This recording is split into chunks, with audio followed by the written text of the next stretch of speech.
Okay, additional pensyon.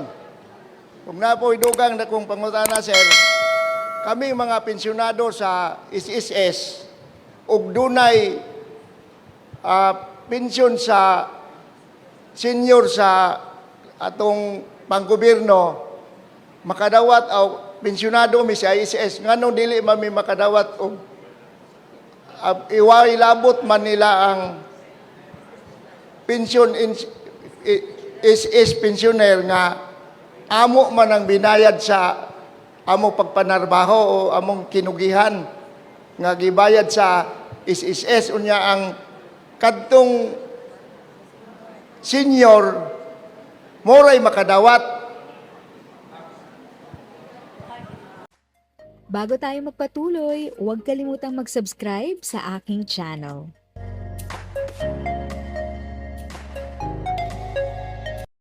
Thank you sa pag-click ng aking video. Good day po sa lahat ng mga nanonood. Sa mga bagong viewers at napadaan lang, by the way, I'm Tita Eda. Welcome to my channel.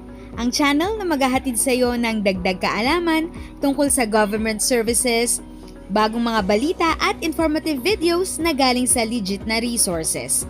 Mag-subscribe na para updated ka. Okay, additional pensyon. Kung na po idugang na kung pangutana, sir, kami mga pensyonado sa SSS, ug dunay pensyon sa senior sa atong panggobyerno, makadawat o pensyonado mi sa ISS, ngano dili mami makadawat og iway labot man nila ang pensyon is pensioner nga amo man ang binayad sa amo pagpanarbaho o among kinugihan nga gibayad sa SSS, unya ang kadtong senior moray makadawat.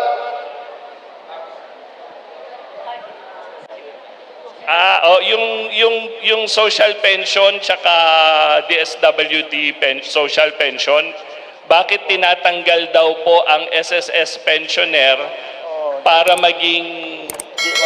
para makatanggap ng social pension mula sa DSWD? Opo.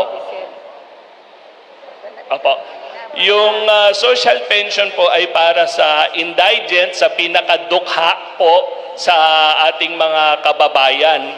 Kapag tayo po kasi ay pensioner na ng SSS, kahit paano po, mayroon na po tayong natatanggap kada buwan. Ang pinakamababang buwan ng pension po ng SSS ay 2,200 pesos. Kung ang inyong kasama sa pamilya ay tumatanggap na niyan, kailangan po sanang hindi na, sa iba na lang pong pamilya mapunta yung 1,000 na indigent social pension ng DSWD. So, sa ngalan ng DSWD, hingi din po kami ng unawa sa inyo na kapag kayo ay pensioner na ng SSS, hindi na po muna kayo pwedeng isama sa DSWD social pension. If sa tingin mo, natulungan ka ng video ko na ito, nakasave ka sa oras mo, you can click yung thanks button at any amount ay malaking help sa pag-grow ng channel ko. Yun lang po muna ang aking update. Sana ay nakatulong na dagdag kaalaman ang aking shinare today. Ang goal ng aking channel ay mag-create ng awareness. Kung ganitong mga topic ang gusto mo, panoorin mo ang mga videos ko na ito.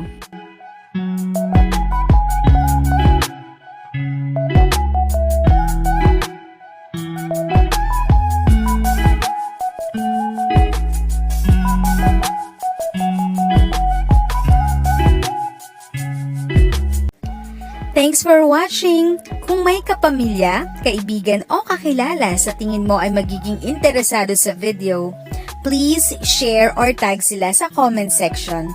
At syempre, if nagustuhan mo ang video, i-like mo na ito at subscribe ka na din. As always, feel free to write your questions, comments, and opinions respectfully. And continue to be a blessing and stay safe!